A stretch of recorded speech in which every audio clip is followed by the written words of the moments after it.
Standar pelayanan berfokus pada pasien. Bab 4. Pelayanan pasien (buka PP tutup). Gambaran umum. Tujuan utama pelayanan kesehatan rumah sakit adalah pelayanan pasien. Penyediaan pelayanan yang paling sesuai di suatu rumah sakit untuk mendukung dan merespon terhadap kebutuhan pasien yang unik memerlukan perencanaan dan koordinasi tingkat tinggi.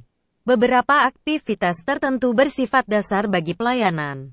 Untuk semua disiplin yang memberikan pelayanan pasien, aktivitas ini termasuk perencanaan dan pemberian pelayanan kepada setiap masing-masing pasien, pemantauan pasien untuk mengetahui hasil pelayanan pasien, modifikasi pelayanan pasien bila perlu, penuntasan pelayanan pasien, dan perencanaan tindak lanjut. Banyak dokter, perawat, apoteker, terapis rehabilitasi, dan pemberi pelayanan kesehatan lain melaksanakan aktivitas tersebut. Masing-masing pemberi pelayanan kesehatan mempunyai peran yang jelas dalam pelayanan pasien.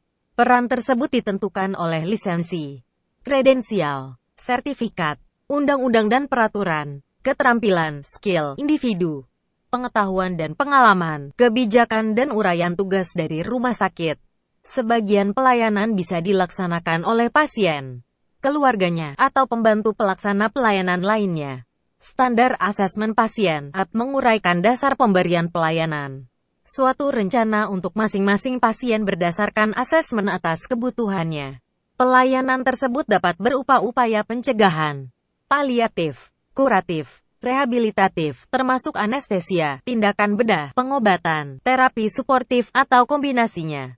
Suatu rencana pelayanan pasien tidak cukup untuk mencapai hasil optimal.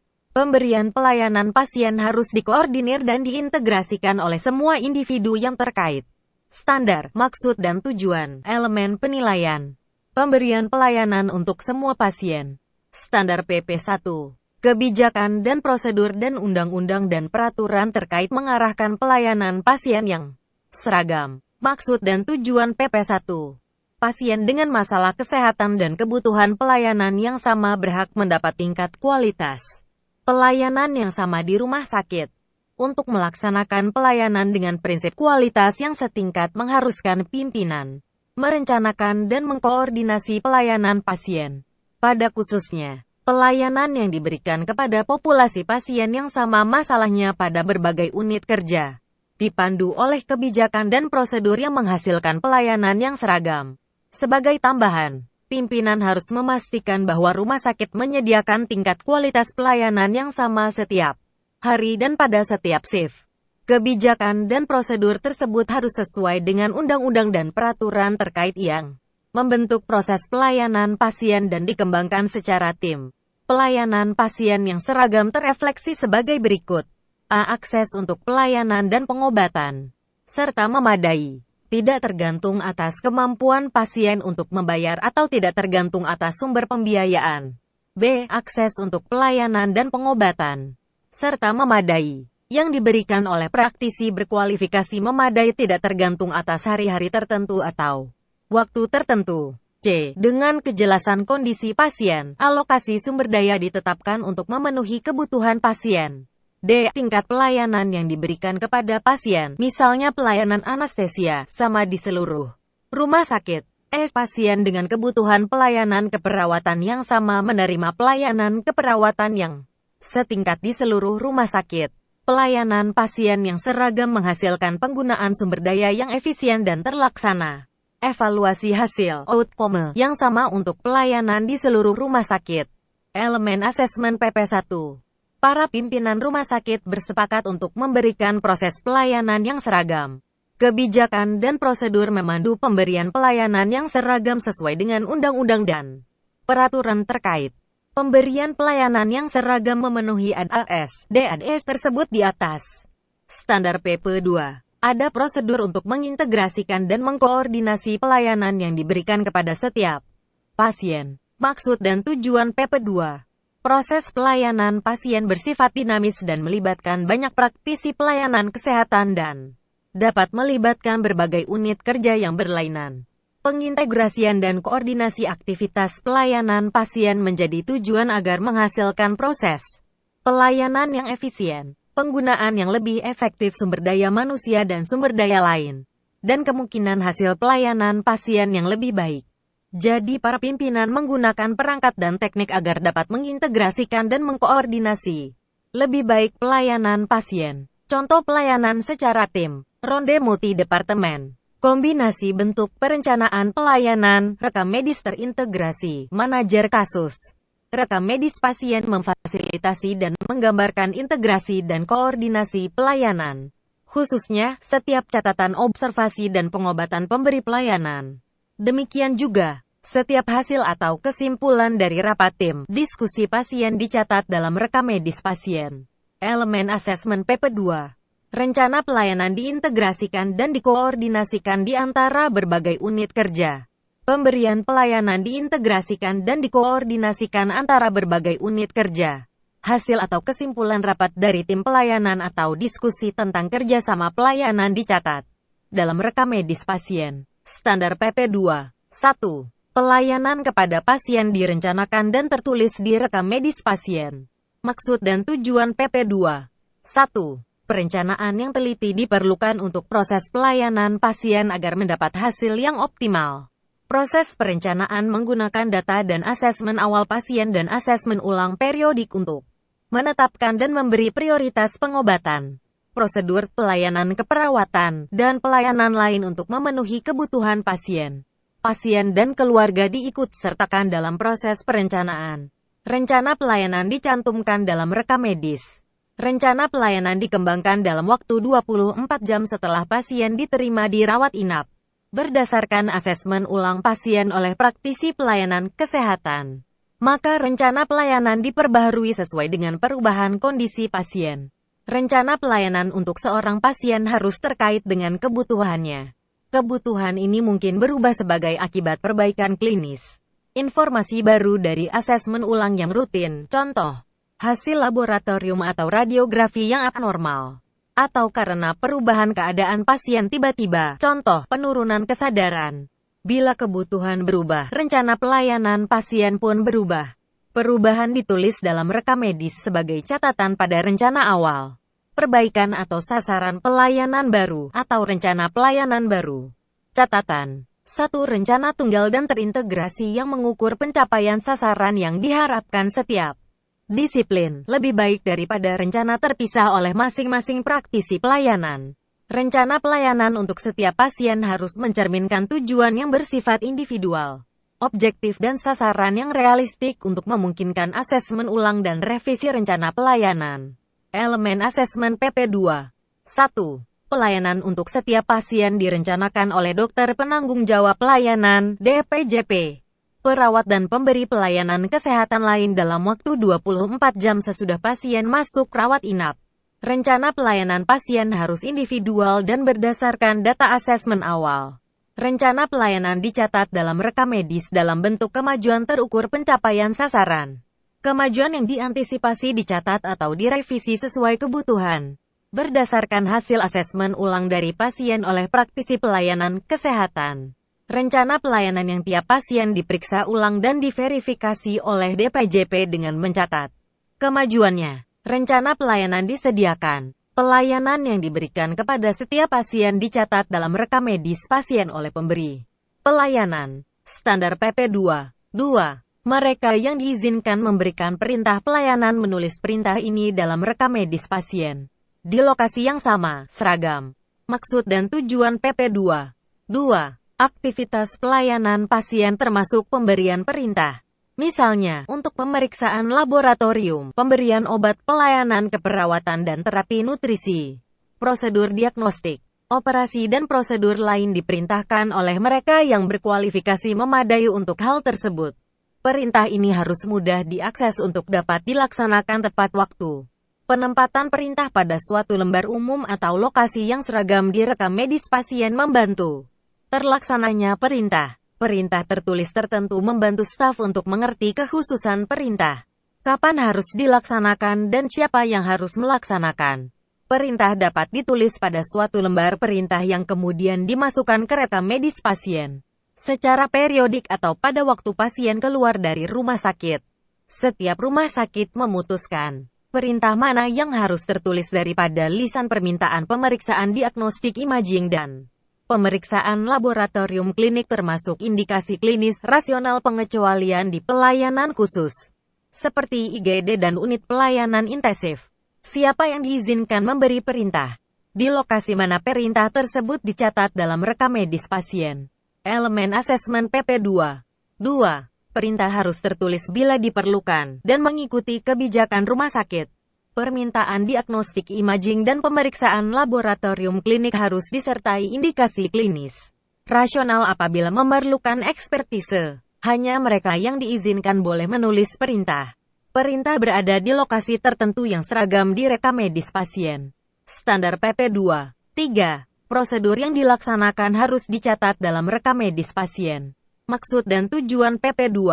3. Diagnostik dan tindakan lain yang dilakukan dan hasilnya dicatat dalam rekam medis pasien. Tindakan tersebut termasuk endoskopi, kateterisasi jantung dan tindakan invasif lain dan tindakan diagnostik non-invasif dan prosedur terapi. Elemen asesmen PP2. 3. Tindakan yang dilakukan harus dicantumkan dalam rekam medis pasien. Hasil tindakan yang dilakukan dicatat dalam rekam medis pasien. Standar PP2. 4. Pasien dan keluarga diberitahu tentang hasil pelayanan dan pengobatan termasuk kejadian tidak diharapkan. Maksud dan tujuan PP2. 4. Pelayanan dan proses pengobatan merupakan siklus terusan dari asesmen dan asesmen ulang, perencanaan dan pemberian pelayanan, dan asesmen hasil pelayanan.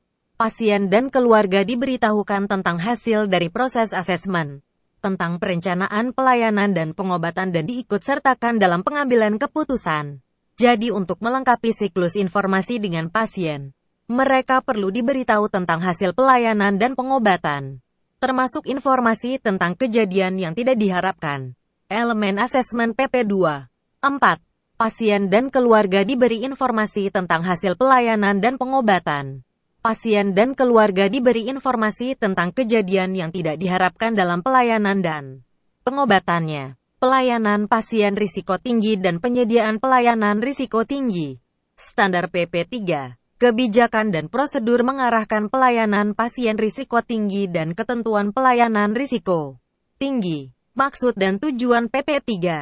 Rumah sakit memberi pelayanan bagi berbagai variasi pasien dengan berbagai variasi kebutuhan pelayanan kesehatan. Beberapa pasien adalah pasien dengan risiko tinggi karena umur, kondisi, atau kebutuhan yang bersifat kritis. Anak dan manula umumnya dimasukkan dalam kelompok ini karena mereka sering tidak dapat menyampaikan pendapatnya, tidak mengerti proses pelayanan dan tidak dapat ikut memberi keputusan tentang pelayanannya. Demikian pula, pasien yang ketakutan, bingung atau koma tidak dapat mengerti proses pelayanan sewaktu pelayanan harus diberikan cepat dan efisien. Rumah sakit juga menyediakan berbagai variasi pelayanan. Sebagian termasuk yang berisiko tinggi karena memerlukan peralatan yang kompleks, yang diperlukan untuk pengobatan penyakit yang mengancam jiwa. A. L. Pasien dialisis. Risiko bahaya pengobatan, penggunaan darah atau produk darah. Potensi yang membahayakan pasien atau efek toksik dari obat berisiko tinggi. Contoh, kemoterapi. Kebijakan dan prosedur merupakan alat yang sangat penting bagi staf untuk mengerti pasien tersebut dan pelayanannya dan memberi respon yang cermat, kompeten dan dengan cara yang seragam. Pimpinan bertanggung jawab untuk mengidentifikasi pasien dan pelayanan yang dianggap berisiko tinggi, menggunakan proses kerjasama, kolaborasi, untuk mengembangkan kebijakan dan prosedur yang sesuai. Melaksanakan pelatihan staf untuk implementasi kebijakan dan prosedur pasien dan pelayanan yang diidentifikasikan di PP 3.1 SDPP 3.9. Apabila ada dalam rumah sakit maka dimasukkan dalam proses tambahan pasien dan pelayanan termasuk bila terwakilkan dalam populasi pasien dan pelayanan. Rumah sakit dapat pula melakukan identifikasi risiko sampingan sebagai akibat dari suatu prosedur atau rencana pelayanan. Contoh, perlunya pencegahan trombosis vena dalam, ulkus dekubitus dan jatuh.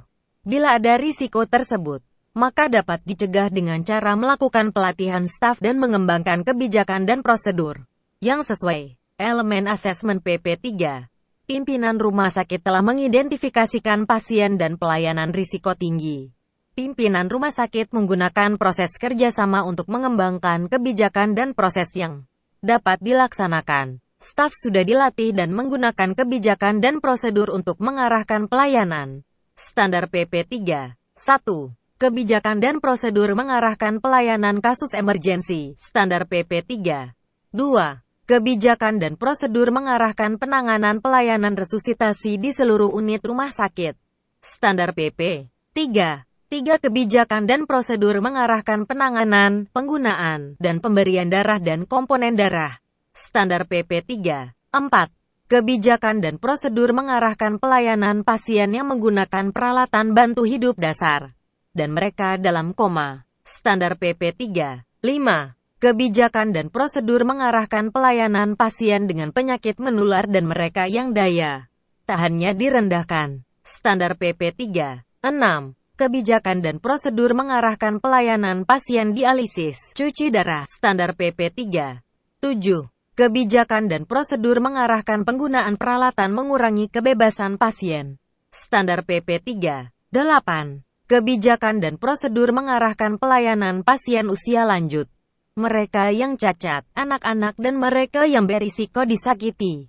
Standar PP 3. 9. Kebijakan dan prosedur mengarahkan pelayanan pada pasien yang mendapat kemoterapi atau terapi risiko tinggi. Maksud dan tujuan PP 3.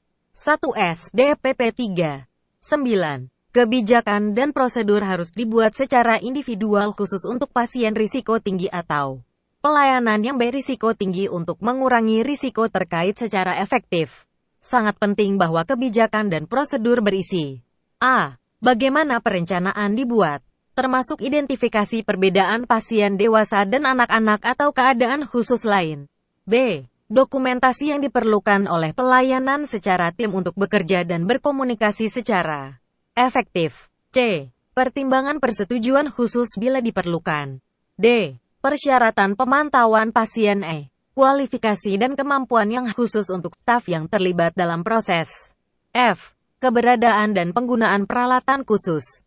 Pedoman klinis dan clinical pathway seringkali berguna dalam membuat kebijakan dan prosedur dan dapat dimasukkan ke dalamnya. Catatan. Untuk standar PP 3. 1 SDPP 3. 9. Elemen A, SDF, harus dimuat dalam kebijakan dan prosedur yang disyaratkan. Elemen asesmen PP 3. 1. Pelayanan pasien gawat darurat diarahkan oleh kebijakan dan prosedur yang sesuai. Pasien menerima pelayanan konsisten dengan kebijakan dan prosedur. Elemen asesmen PP 3. 2. Penggunaan tata laksana resusitasi yang seragam di seluruh unit kerja diarahkan oleh kebijakan dan prosedur yang sesuai. Resusitasi dilaksanakan sesuai dengan kebijakan dan prosedur. Elemen asesmen PP 3. 3. Penanganan, penggunaan, dan pemberian darah dan komponen darah diarahkan oleh kebijakan dan prosedur yang sesuai. Darah dan komponen darah diberikan sesuai kebijakan dan prosedur. Elemen asesmen PP 3. 4. Pelayanan pasien diarahkan oleh kebijakan dan prosedur yang sesuai. Pelayanan pasien dengan alat bantu hidup diarahkan oleh kebijakan dan prosedur yang sesuai.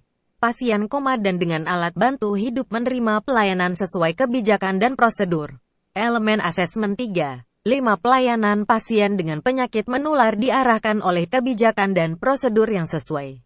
Pelayanan pasien imunosupresit diarahkan oleh kebijakan dan prosedur yang sesuai. Pasien imunosupresit dan pasien dengan penyakit menular menerima pelayanan sesuai kebijakan dan prosedur. Elemen asesmen PP 3. 6. Pelayanan pasien dialisis diarahkan oleh kebijakan dan prosedur yang sesuai. Pasien dialisis menerima pelayanan sesuai kebijakan dan prosedur. Elemen asesmen PP 3. 7. Penggunaan peralatan yang mengurangi gerak diarahkan oleh kebijakan dan prosedur yang sesuai. Pasien dengan peralatan yang mengurangi gerak menerima pelayanan sesuai kebijakan dan prosedur. Elemen asesmen PP 3. 8. Pelayanan pasien yang lemah, manula dengan ketergantungan bantuan diarahkan oleh kebijakan dan prosedur yang sesuai. Pasien lemah, manula dengan ketergantungan bantuan menerima pelayanan sesuai kebijakan dan prosedur. Pelayanan pasien anak dan anak dengan ketergantungan bantuan diarahkan oleh kebijakan dan prosedur yang sesuai. Anak-anak dan anak dengan ketergantungan bantuan menerima pelayanan sesuai kebijakan dan prosedur. pasien dengan risiko kekerasan harus diidentifikasi dan pelayanannya diarahkan oleh kebijakan dan prosedur yang sesuai. Pasien yang teridentifikasi dengan risiko kekerasan menerima bantuan pelayanan sesuai kebijakan dan prosedur. Elemen asesmen PP3. 9. Pelayanan pasien yang mendapat kemoterapi atau obat risiko tinggi lain diarahkan oleh kebijakan dan prosedur yang sesuai.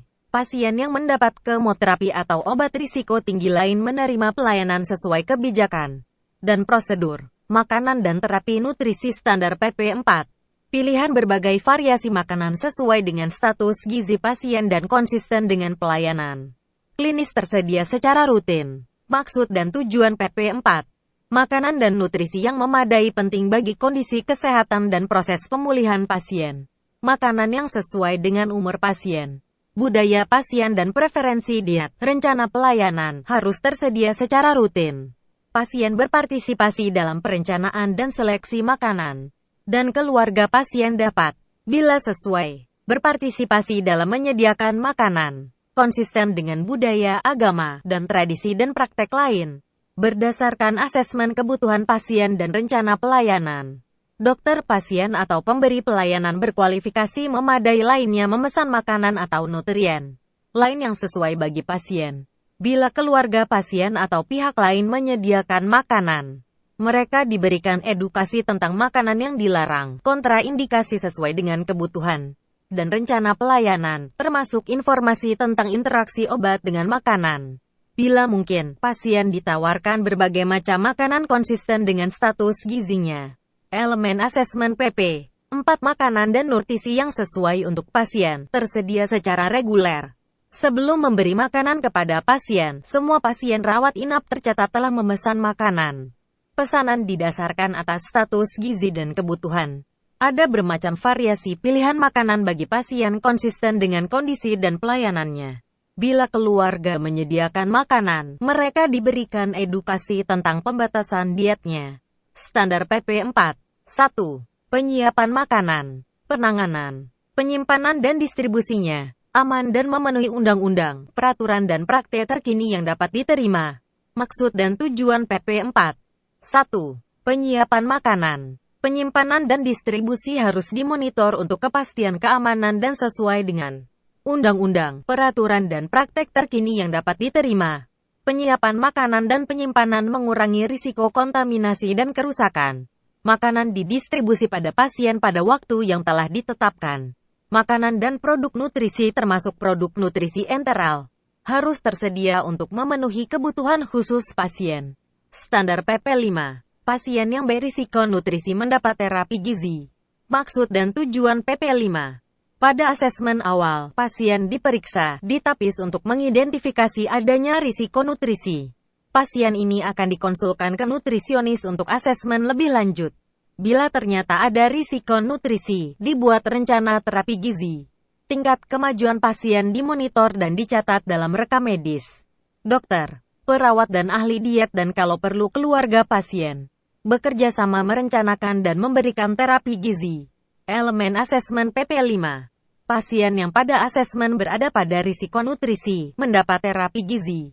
Suatu proses kerjasama dipakai untuk merencanakan, memberikan dan memonitor terapi gizi. Respon pasien terhadap terapi gizi dimonitor. Respon pasien terhadap terapi gizi dicatat dalam rekam medis. Pengelolaan pelayanan rasa nyeri. Standar PP6. Pasien dibantu dalam pengelolaan rasa nyeri. Maksud dan tujuan PP6. Nyeri dapat merupakan pengalaman yang biasa bagi pasien. Nyeri yang tidak teratasi mengakibatkan efek KTD fisik dan psikologis. Hak pasien untuk mendapatkan asesmen dan pengelolaan nyeri yang sesuai dihargai dan dibantu. Berdasarkan lingkup pelayanan yang disediakan, rumah sakit memiliki proses untuk asesmen dan pengelolaan rasa nyeri yang sesuai, termasuk A. Identifikasi pasien yang nyeri pada waktu asesmen awal dan asesmen ulang. B. Menyediakan pengelolaan nyeri sesuai pedoman dan protokol. C. Komunikasi dengan dan mendidik pasien dan keluarga tentang pengelolaan nyeri dan keluhan dalam konteks pribadi, budaya dan agama masing-masing. D. Mendidik para praktisi pelayanan kesehatan tentang asesmen nyeri dan pengelolaannya. Elemen asesmen PP6. Berdasarkan lingkup pelayanan yang tersedia, Rumah sakit mempunyai prosedur untuk identifikasi pasien yang kesakitan. Pasien yang kesakitan mendapat pelayanan sesuai pedoman kebijakan pelayanan. Berdasarkan lingkup pelayanan yang diberikan, rumah sakit menjalankan proses untuk berkomunikasi dan mendidik pasien dan keluarga tentang rasa sakit. Berdasarkan lingkup pelayanan yang diberikan, rumah sakit menjalankan proses mendidik staf tentang rasa sakit. Pelayanan pada tahap terminal akhir hidup.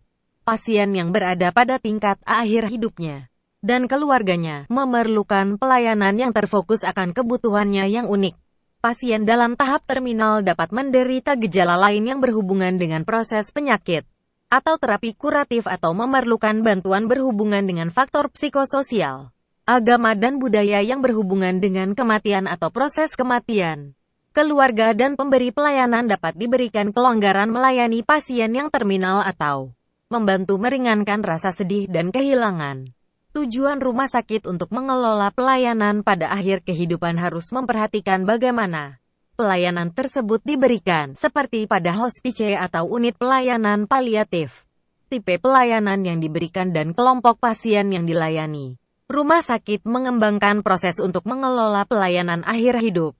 Proses tersebut adalah, yakinkan bahwa gejala akan dilakukan asesmen dan pengelolaan yang sesuai. Pastikan bahwa pasien tahap terminal dilayani dengan hormat dan respek. Lakukan asesmen keadaan pasien sesering mungkin sesuai kebutuhan untuk menilai gejala.